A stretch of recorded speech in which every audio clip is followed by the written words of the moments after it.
pas le cas de l'Église catholique. Vous êtes tout à fait à contre-courant. Et vos églises sont assez vides. Et c'est pour ça que je le dis. Parce que justement, je crois qu'il faut que nous donnions des normes qui soient des vraies normes et non pas simplement des concessions, j'allais dire un peu démagogique, si vous voulez. La loi doit être directrice et non pas la statistique. Je termine par un exemple. Mais lorsque j'étais prof et puis que je disais à un élève, mais pourquoi tu triches? Puis il me disait, oh monsieur, c'est normal, tout le monde le fait. À quoi je répondais, quand tu dis ça, est-ce que tu veux dire c'est ce que beaucoup, hélas, font ou ce que tout le monde devrait faire?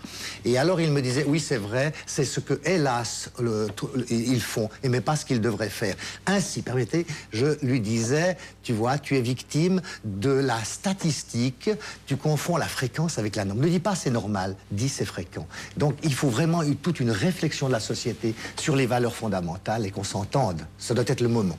Alors, bien entendu, je ne partage pas cette analyse et j'aimerais vous faire part d'accompagnements que j'ai faits avec des pasteurs. Parce que vous nous avez présenté la position de l'Église catholique que je respecte. Il se trouve que j'ai fait des accompagnements avec des pasteurs et j'ai fait un accompagnement qui restera pour moi gravé d'une façon particulière. Permettez que je vous raconte cet accompagnement.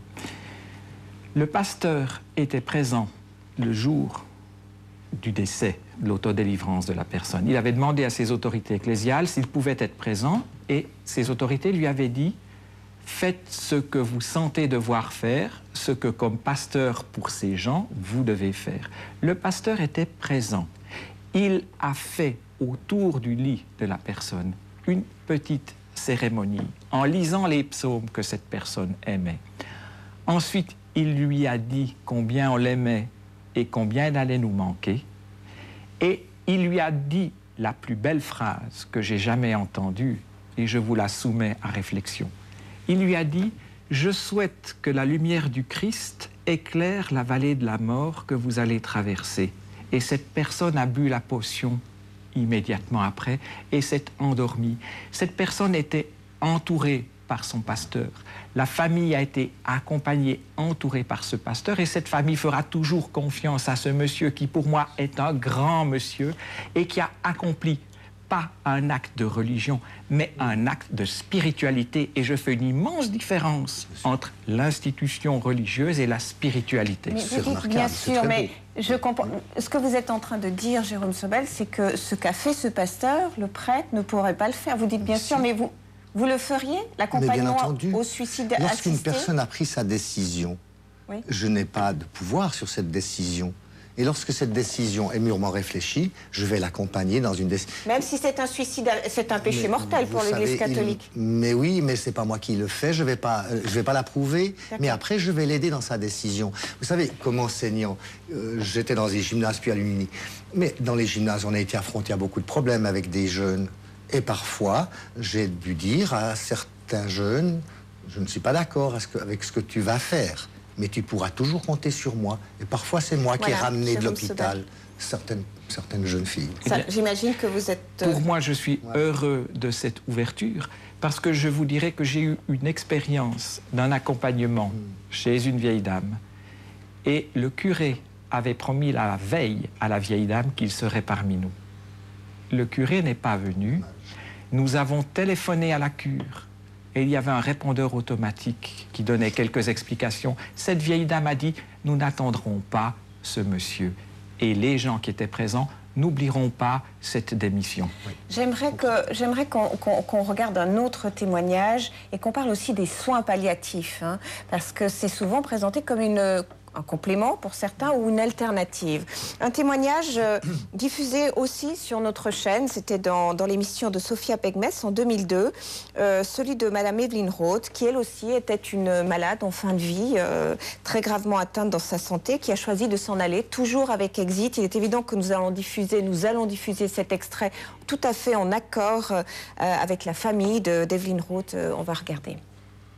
J'ai commencé un cancer il y a probablement bien longtemps. Il a été détecté au mois de juin. J'ai été opérée en juillet.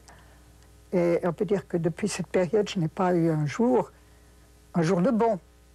C'était des souffrances physiques et morales. Il y a une révolte au début, vraiment, que j'ai moins maintenant. Et je me réjouis de mourir.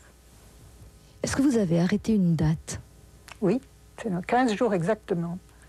Ni dans 14, ni dans 16. C'est dans 15. Écoutez, la mort, c'est quand même un moment... je ne sais pas si on peut dire que c'est un moment important de la vie, mais c'est quand même...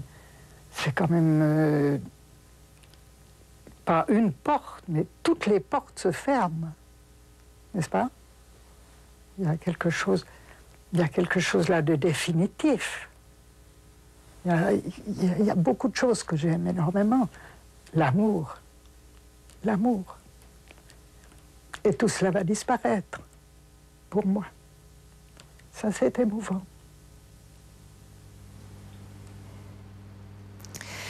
Michel von Wyss, on vous avait connu en charge de la santé, conseiller d'État, Neuchâtelois. Vous êtes maintenant dans les soins palliatifs à la Chrysalide, à la Chaux-de-Fonds.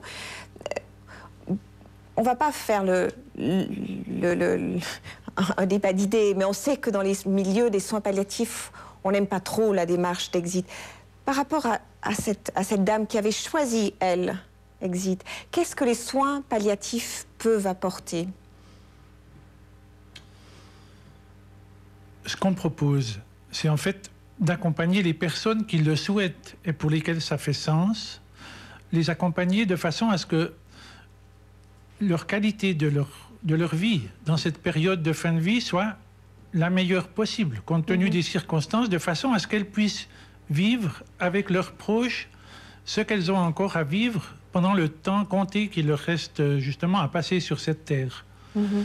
J'ai eu le sentiment que ni chez Madame Roth, ni chez Monsieur Ebicher, on avait des personnes qui souhaitaient ça. Qui souhaitaient le faire en pouvant aller jusqu'à la fin de leur vie avec un accompagnement comme ça.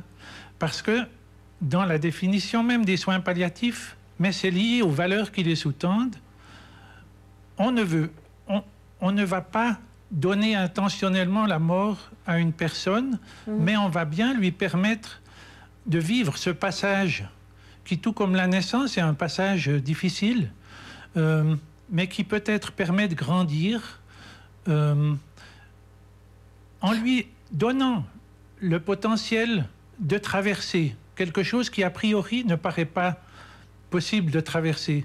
Vous parlez de passage. Vous m'avez dit que ce qui vous dérange dans la démarche d'Exit, d'une manière générale, c'est que, et dans la démarche de la société en général aujourd'hui, c'est qu'on ne prend plus le temps, et aussi le temps de la mort.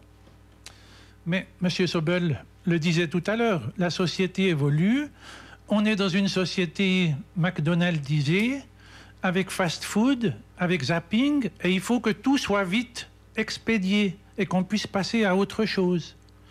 Et nous avons la conviction dans les soins palliatifs que le mourir, ce temps qui est décrit par M. Ebicher comme perdre en fait un certain nombre de facultés, c'est dégradant, ça manque de dignité.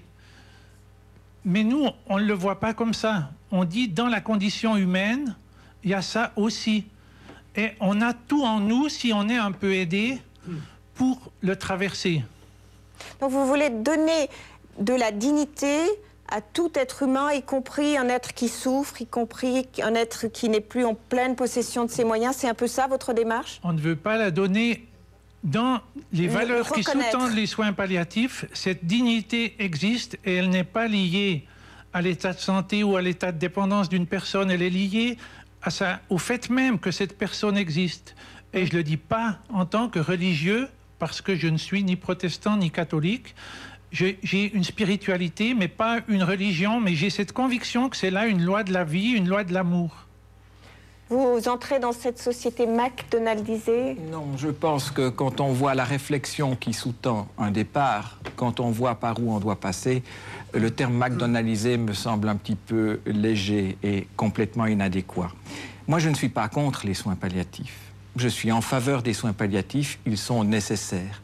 Les soins palliatifs sont une option que chacun peut choisir ou non. Nous sommes complémentaires et je pense qu'on devra arriver à une situation où si dans le cadre des soins palliatifs, ceux qui s'occupent des soins palliatifs disent « Ok, on ne fait pas d'assistance au suicide nous-mêmes », alors nous vous disons nous sommes prêts à venir chez vous faire ce que vous ne souhaitez pas faire dans la mesure où nos membres nous le demandent. Sur ce que dit Monsieur von Wyss sur la dignité... Attendez, oui, allez-y, encore une fois, mais sans entrer dans le cas particulier parce qu'on ne le connaît pas. D'une façon plus générale.